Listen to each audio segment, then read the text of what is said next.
Okay, so hello everybody, and welcome to the GPU Audio Innovation Lounge, where we speak to luminary figures and top performing companies in the music and audio industries. Today we have our special guest, Jessica Powell from Audioshake. How are you, Jessica? Good, thanks. Thank you very much for joining us. Before we go into the interview, we're just going to share some news.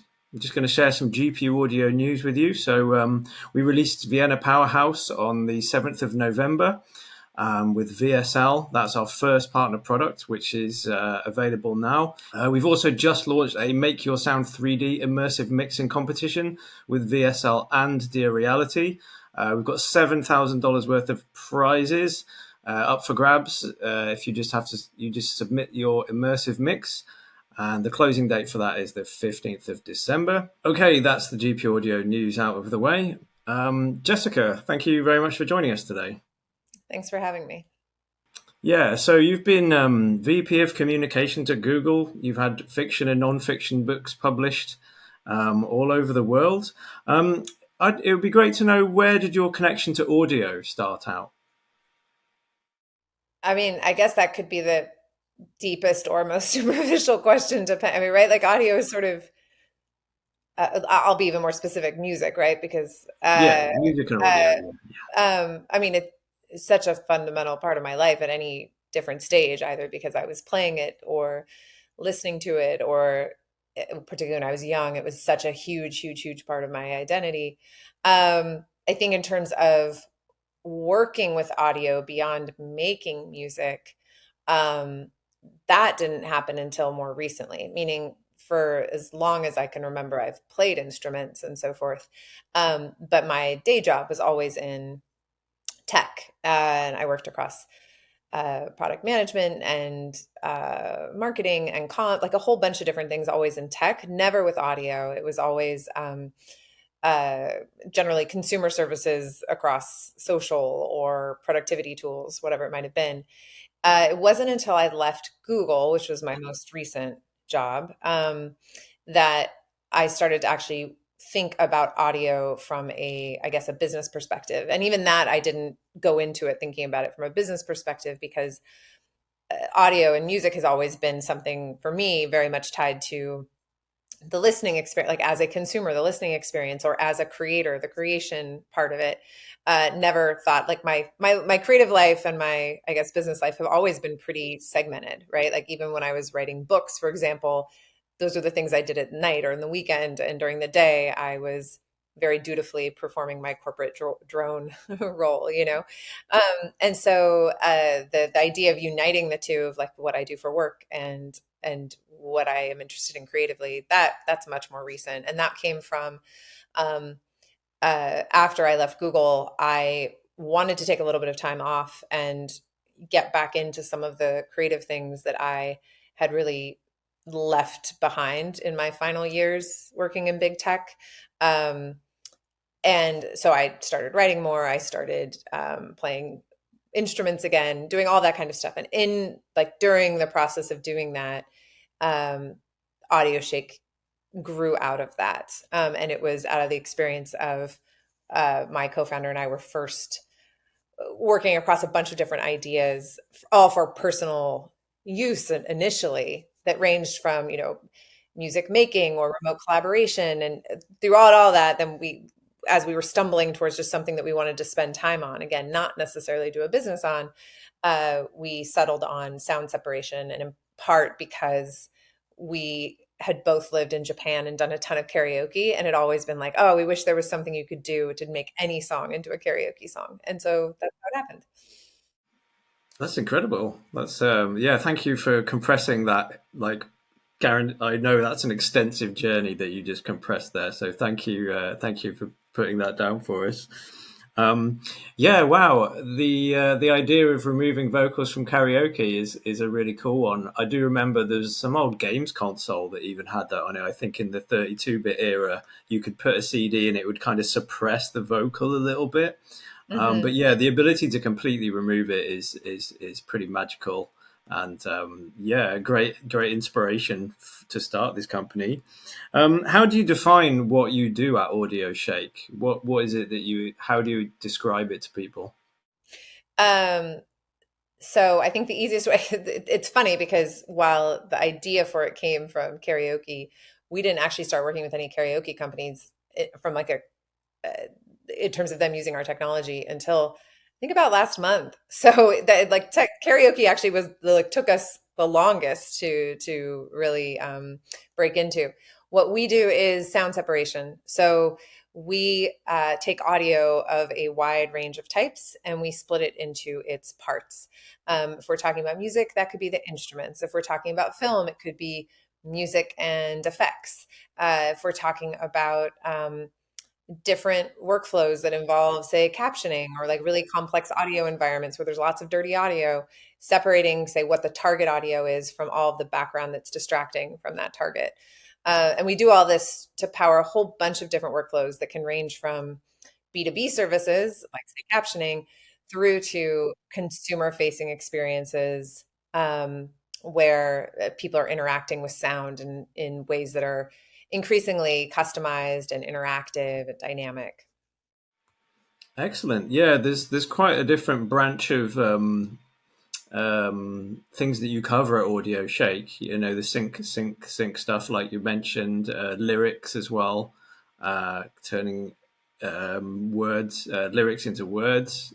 Um, yeah, I'd just like to know, with so many separation tools out there, like how do you go about setting Audioshake above the rest?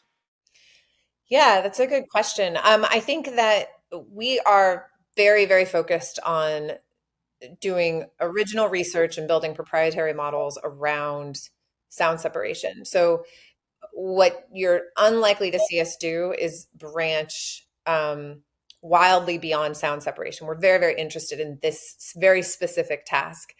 And I generally think that when you focus your efforts on a single thing, you should be, or you have a better shot at being really good at it, right? And so there are a lot of super cool services I think that are built on top of stem separation, um, or that and I could rattle off like 10 different use cases. We already talked about karaoke, for example, but I think a lot of those services where their differentiator is either that they are pulling together a bunch of different tools, like it could be music creation tools, for example. They're pulling together a bunch of different tools and creating like a consumer experience where stem separation is one of many different inputs that they're using. Or it could be uh,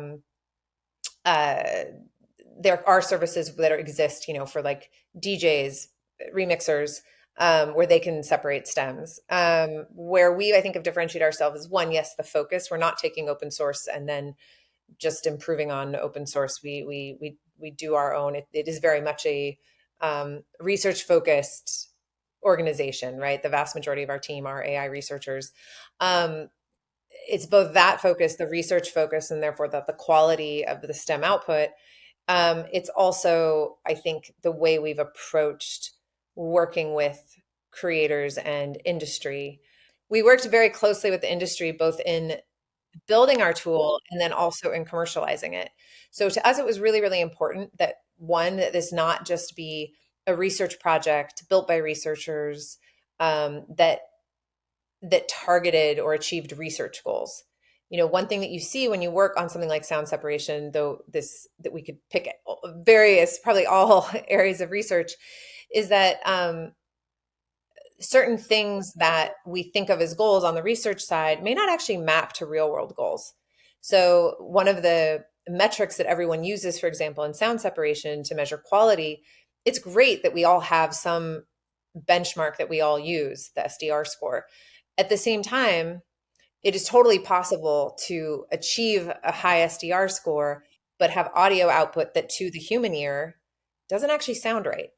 So while we still use the metrics that I think in general in our field people use, we've supplemented that with a lot of perceptual metrics because at the end of the day, our customers are humans, and they know what works well in the environments that they are working in. And so it doesn't actually matter so much to us whether our SDR score is the highest, though we do have the highest SDR scores. Like we try and always balance that with like what do we, or what are we really trying to achieve here? A really interesting example of that, this is not tied to SDR, but rather to the difference between perhaps uh, what one would do in a research lab versus what one does when you're also thinking about productization is, for example, I've found that when we work with mixers that are creating immersive mixes for audio, so like Dolby Atmos, Sony 360, and so forth, they would they would prefer that you occasionally have some artifacts in your stem separation, but that you lose nothing of presence. Um, versus a lot of times on the sync licensing side, people want like the cleanest separation possible. And they will also, and again, similarly, you can look at things like ducking or different effects that are applied on the full mix that then are in the stems. And whether those effects are desired or not, like is going to depend on the end user. So I think you just always have to keep that in mind of like what is your product doing out in the real world, and how could it be better in relation to like the end tasks. And so what we did was we worked with people in the industry in developing the technology where they would give us feedback, right? I remember, some of the initial separations we did, we worked with a publisher that also has the master recording rights to some tracks, and they gave us some stuff to test, and then they would give us feedback like, this sounds right, this doesn't sound right. And some areas where we were thinking it sounded really good because the SDR score was really high and we thought it generally sounded good, they were hearing things that that didn't work for them because they knew that in the uses that they were thinking of, those specific qualities would be an issue. And so that one, we worked with industry, and two, we just wanted to, I think, approach this a little bit differently. I think with a lot of audio tools, there's a tension, and I'm very sympathetic to this. This is not to say we've never really done it the right way. For if you talk to an audio engineer or a mixer, right? Like they're working with a ton of content every single day. They're working on behalf of labels and artists and so forth. And they need the broadest range of tools possible. At the same time, you have artists, content creators, labels, rights holders that are more protective of their content, right? And and I'm sympathetic to both. And then of course you have people like DJs and remixers who are also creating art, right? That are not that are they're looking to do these wonderful things, working with some of that content. But again, not everyone wants them to have that content. And so how do you find the right balance between content protection and access, and what are for some people just workflow tools as they work on behalf of rights holders, and for rights holders, some of the artists or rights holders, like maybe they don't want their stuff split apart. And I don't think there's a perfect answer to any of this, but I think having just always keeping in mind all of those tensions, and of course, in addition or parallel to all that, the questions around training data. What are you training on, and how did you acquire that data? All of those things make it a complicated space, and so we erred on the side, I think, initially of let's actually move a little bit slower and make sure we're doing this in the most respectful way possible, and that we're doing something that empowers artists and helps them get paid, and makes people excited about this technology and shows them how they can make money from it or achieve creative goals with it, rather than just coming out with this tool that everyone could, initially rip everything, and that you maybe weren't bringing artists along as part of that process.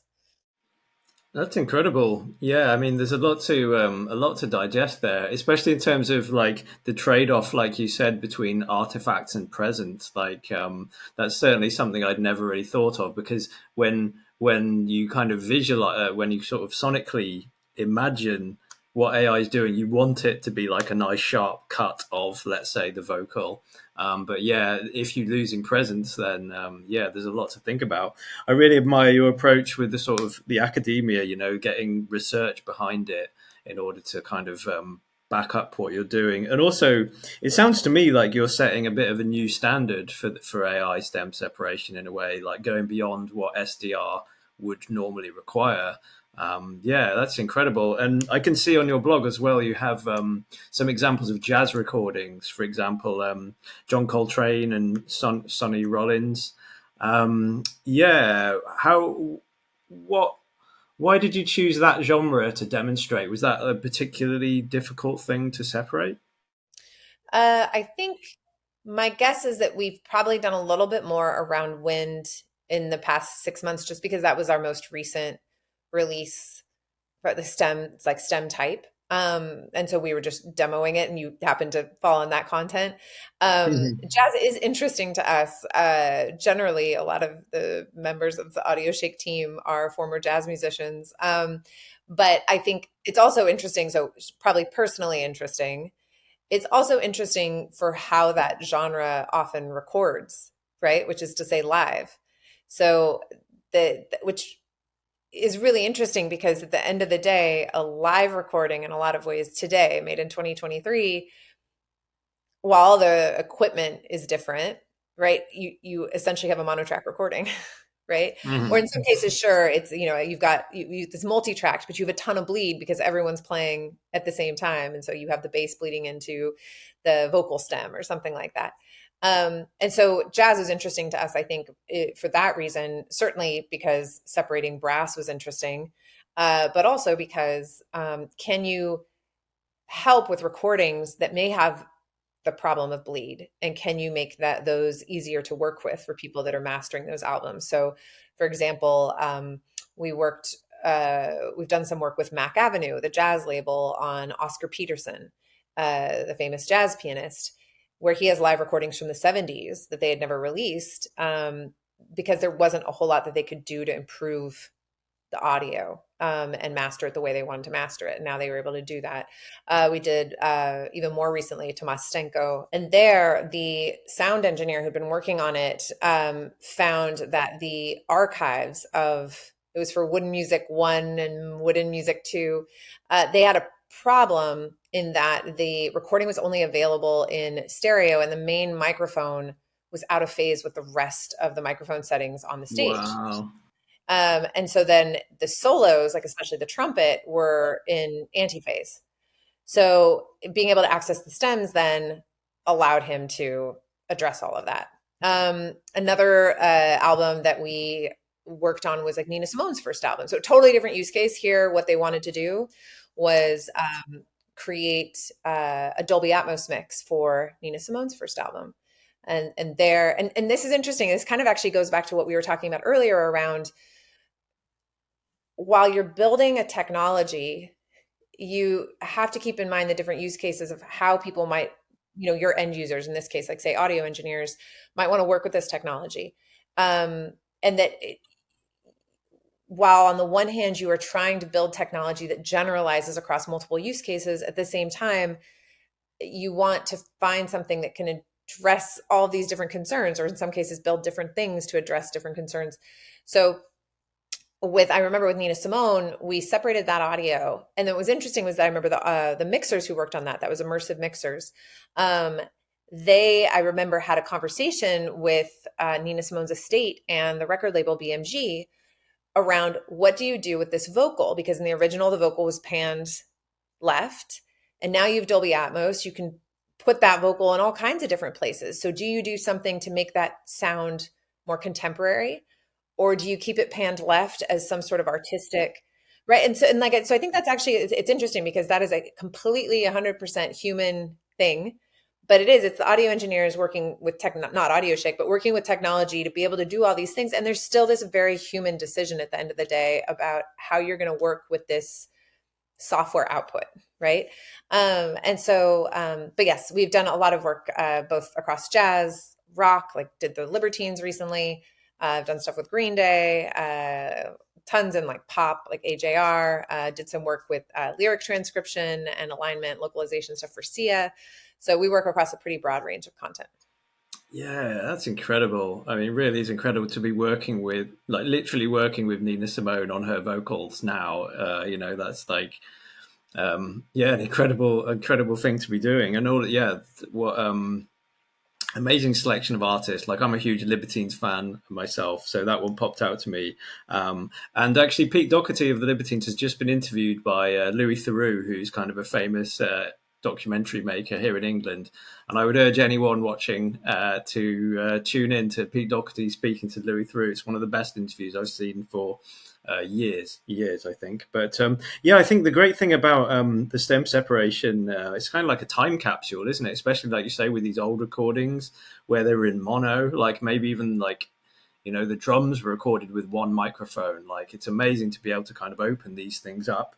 And do you think The other, just a side note, one thing that's interesting too when you're working on really old audio, this won't be surprising, but you when you go, I remember we separated a track from the 1930s for a label, and the separation was great. It was great. And occasionally on old audio, it's not, right? So I don't want to pretend we like hit it out of the ballpark every single time you get a track from the yeah. 50s. In this case, it was great. However, once that audio was separated, it sounded like a body was being dragged across the floor. There was like a microphone being muffled. We worked on another one with a famous pop group from the 50s, where once we separated those tracks, they discovered that the bass player had completely flubbed a bunch of the bass lines. Anyway, all this is to say that whether we're talking about recording quality or something else, once you separate the audio, you can end up discovering other things that might need addressed. It could be, again, that you need to do something related to those bass lines, or it could be that, well, now you've got this microphone muffling. We don't handle those pieces of it. That's where say spectral editing comes in, or audio engineers are doing other things on their side. But it's interesting to see what gets revealed, particularly in older recordings. Absolutely, yeah. There's a really good example of the Who live in Leeds, which is a famous Who album that was recorded live and released on vinyl, and a lot of people have it as their favorite Who record. And someone that I'd interviewed previously a few years ago, John Astley, he remastered that recording. And when they remastered the Who Live in Leeds original, you can find this online, they found out that there was something that was plugged in that was, I think it was a lamp. It was like one of the kind of sound engineers had put a lamp somewhere and plugged it in, and there was a mains hum that was either it was heard on all the tracks or it was heard on one particular track really loudly. So they had this kind of moral dilemma of like, well, this is a seminal album for so many people. This is, the Who live in Leeds from like 60, I don't know, late 60s. Do we remove this sound that has always been in there and no one's noticed, right? Like, yeah, We it's a worked tough on a call. project with for the Crickets, so Buddy Holly and the Crickets, where one of the original members combined with the president of their fan club. This is in the UK. That record's in the public domain there. And what they wanted to be able to do was, apparently the story that they told us was that when this was originally recorded, um, it was recorded, I think, in a studio in New Mexico, and then the band went on tour. And while they were on tour, or they were off, the record producer decided to throw in a barbershop quartet. And the band came back, and they were really upset because they were like we're a rockabilly band. Like, we don't do barbershop quartets. But meanwhile, two of those songs went to, I think, number one. A third one was in the top 10.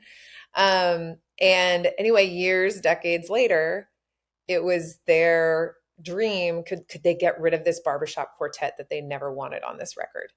And so we worked on that with them, separating the barbershop quartet from the from Buddy Holly's voice. That's incredible. That's incredible. That retrospective rethinking of a mix or an idea. Yeah. What sort of audio is hardest to separate? I'm kind of in my head. I'm imagining orchestras, obviously, like um, you know, isolating individual instruments. I imagine to be quite hard when there's a few in unison. But yeah, what are the challenges for you in doing in these kind of separation processes? Sure. I suppose there are a couple of different buckets. One could just be a general statement, which is that the further you divert from your training data, the more possibilities, I guess, there room is for you to not separate as well. So if we're talking about older audio, of course, you can train on, say, go and get production library music that sounds like Motown, but that wasn't recorded the way a Motown record was recorded on the same equipment, the same qualities or quirks of the era. So you can try and approximate that, or you can even try and do things in post processing um, to approximate what those qualities were. But still, right? Like you don't necessarily have that information to train on. So like older audio is going to be harder for that reason. The other things I suppose you could or yeah, orchestral is a good example. It's not like you have a ton of natural, not synthetic string instruments, for example. So yes, orchestral music can be hard because, like you said, the way it's recorded, you're not going to have as many um, detailed individual instruments. Rather, you're going to have groupings of instruments. Um, and then a final one can be just, it's not necessarily so much challenges in separation, but rather actually challenges in how you organize it or think about it. So, what is an 808? And if you decide an 808 is a drum, well, what is a tonal 808? Or what is synth? Are you trying to separate synths because they're synths? Or what if a synth actually sounds like exactly like a piano? So then are you trying to organize it by what the name of the thing was that produced your sound, or do you organize it sonically? So you have those, or autotune, right? At what point does autotune cease to be a voice and it shouldn't actually show up in a vocal stem? That's just a decision you make, right? Because you can train on tons of autotune data and take like T-Pain and beyond level autotune and decide that that's a vocal. But you also could make the decision that maybe that at some point that's no longer a vocal because other things tend to be happening in tandem with it. So you have kind of questions like that you just have to sort of have to make a decision and commit to. But it ranges from, yeah, actual challenges that are related to the qualities of the recording of the time, or related to availability of data, or just related to how you are going to present those separations. So amazing. I mean, I'm just taking notes, like loads of notes, loads of ideas are sort of coming to mind as we talk about this stuff. It's really fascinating. Do you think, I know that some AI tools are able to kind of remove, for example, reverb, you can bring in the reverb, the reflections within a room. It just kind of crossed my mind that if you could remove effects from, like, let's say, an isolated guitar part, um, I wonder if you could then you have a plugin which is like Eric Clapton's pedal board plugin, which is like a sound that he had on a particular album. Yeah, do you think that kind of thing's possible? It's just kind of came to I mean, mind. probably I'm no expert on virtual instruments, but I think uh, that's probably it'd probably be more a virtual instrument type approach that someone would take to create that. And then you would be able to create that sound. Or I suppose, yes, you could build apply this essentially like a filter. What would in like Instagram type parlance would be like apply this filter to this sound, right? I think the challenge there would just be what is what's the level of like what's the like you'd be triangulating. I think like the company that would do that, or the person like the questions that I would ask would be like, all right, well, what's the opportunity there creatively or in terms of market? Like, how do you enable this in a way where it's not just the Eric Clapton one? And like, and let's put even aside to the second, like, do artists want this? Assume a certain subset do and some others definitely don't. We'll Definitely, just set yeah. aside for the moment, right? But then we're saying, okay, well, let's say Eric Clapton wants this, and maybe there's a thousand artists that want a thing made in their own effects, and you have a way of getting their information and then training it and so on and so forth. Like on some level, you need that to scale too. So you would need it to be you'd use some sort of generative model to do that. And then what's like how does that work in relation to quality, and how does that work in relation to pay? Like I think that again there's probably my guess is probably the ways that people would get at that kind of challenge, at least in the first instance, would be something generative. And I wouldn't necessarily expect it to be at a level of quality that would be commercial level quality, but could be fun for like very, very playful, right? And as a creative jumping off point could be really interesting. Mm. Yeah, I'm thinking you could, from like a marketing point of view, you could probably maybe if Eric Clapton had like a particular kind of pedal, let's say it was like a solar sound, um, color sound fuzz pedal or something like that, you might be able to tie in if the company's still going. They might like tie in something, but Yeah, it's a Yeah, bit of though a here's the harebrained thing. idea. Do we even need technology for that? Like, I feel like there's been the like so and so Fender for, like we have ways of doing this that don't even involve technology. And yeah, sure, they don't scale, but also again, who are the artists that we want to buy those things from? So there probably are ways with tech that you can do that more broadly. Uh, but I think again, it's a there's probably some sort of exercise around like what's the opportunity there, what's the level of quality you have to hit for people to want it, who are you going after? But I think all that kind of stuff will exist again in the same way that we've had the so and so, you know, like Fender. We'll have that, but just on like in a browser via some generative model that probably right now won't sound great, but will get better over time. But how good it eventually sounds and how well it can interact with your music, all of that will be related to a whole bunch of different factors related to user input and the model and the training data and so forth. Yeah. Either way, as you can tell, I'm not building that. So but to me, it's interesting, right? To watch all the different things people are building in music. And it's cool because I think so many people that are building in this space are people that came out of, that play instruments themselves, right? Like it's a cool field to be in because people are very passionate about music or audio more generally. It's not that they happen to need a job building, say, calendar scheduling software, and therefore work at the calendar scheduling company, which is fine. Like I love calendar scheduling software.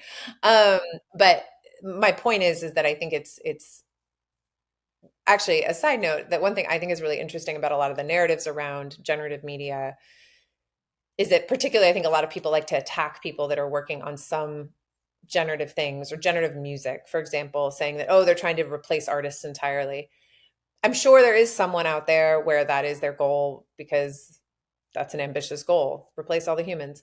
But realistically, every single person I know on the research side that's working on, say, generative music, they're all musicians. And the thing that gets them excited about building generative models is not like let's remove the human entirely from the loop. Again, I'm sure there's someone that thinks like entirely machine created music is super inspiring and that's what they want to do, but I don't know a single one. These are all people that like play instruments, that love music, that love creating with technology, and that see this as an avenue towards like entirely new genres or new ways of brainstorming or riffing and having these really, the same way we've always iterated in creating art. It's just that you now have an additional tool to do it.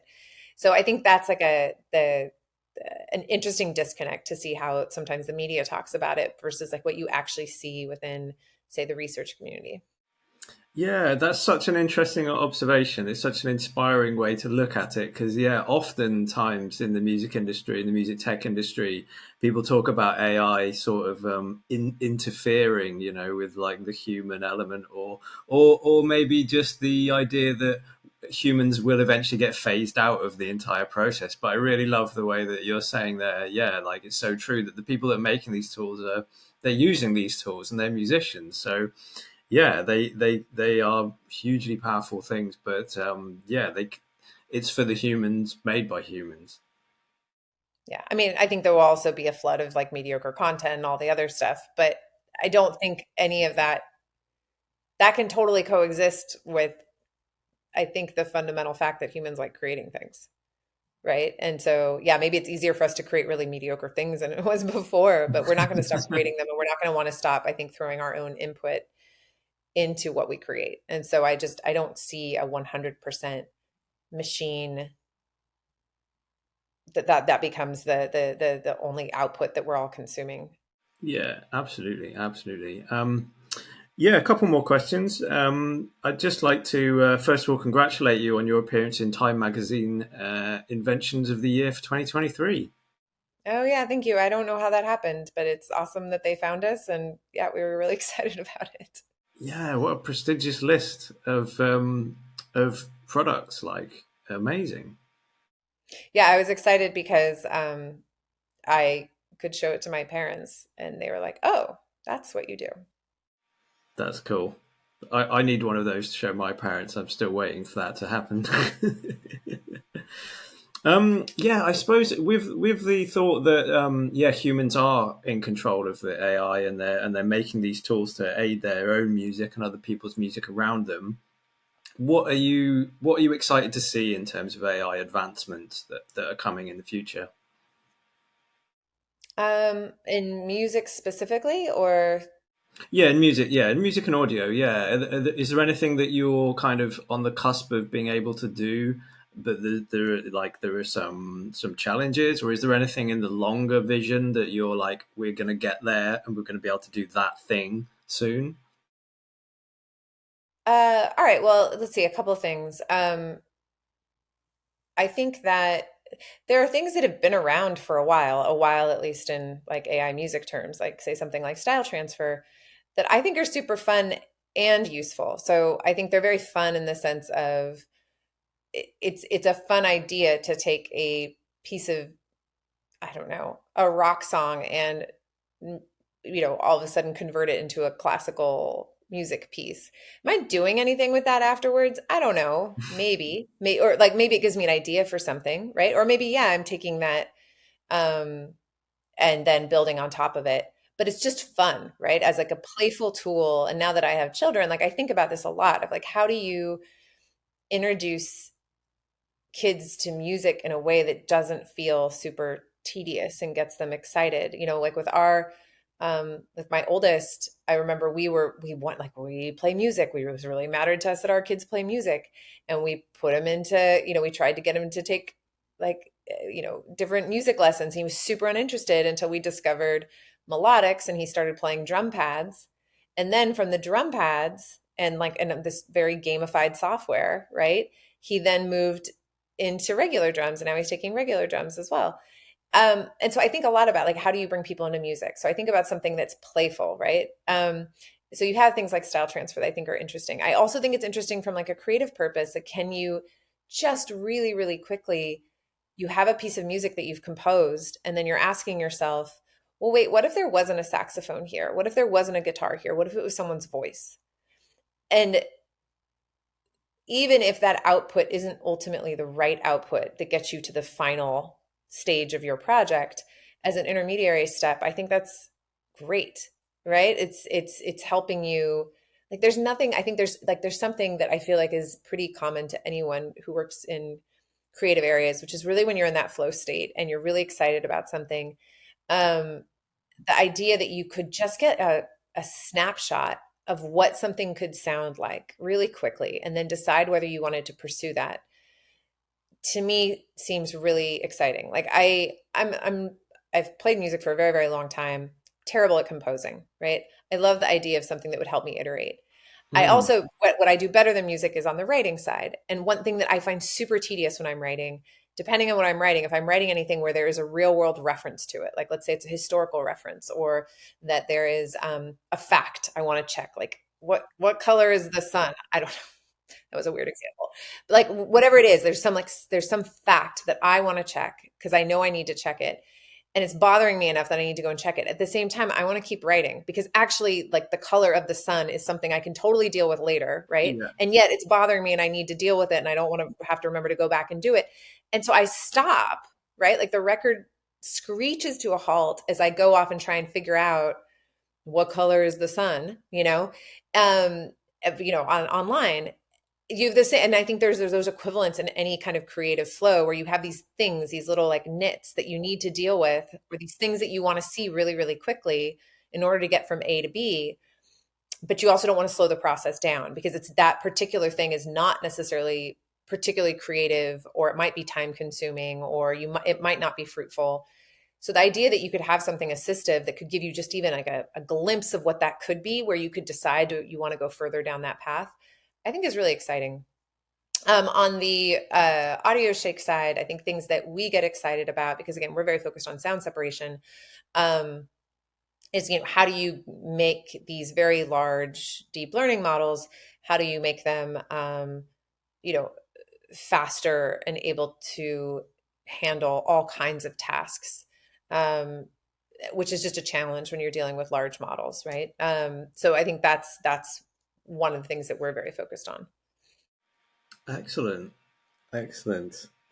Well, thank you so much for speaking to us today. It's been a really fascinating conversation. Thanks. And now I'm going to get a whole bunch of like people writing in on who make generative virtual instrument stuff, and they're going to be like, "You got that all wrong." But I'm glad we've made that detour. That'll be great. Yeah, just finally, is there anything what's upcoming for Audioshake? Where can people find you if they want to learn more? Sure. So we're at audioshake.com.ai, whichever version of it you want to use. And then if you want to try the technology on your own music, you can do it at Audioshake Indie, which is just indie.audioshake.ai. And then we're on all the social things that you have to be on. And it's so tedious. I mean, it's great to obviously connect with real world people, but having to create content and be a content factory is like the least exciting part of I I think. agree. I completely agree. But yeah, so we're on all the places where you'd expect us to be, and yeah, we love to hear from people. So we'd love for people to check it out. Excellent. Well, thank you very much for speaking to us today, Jessica. Have a lovely rest of your day. Thanks a lot for having me.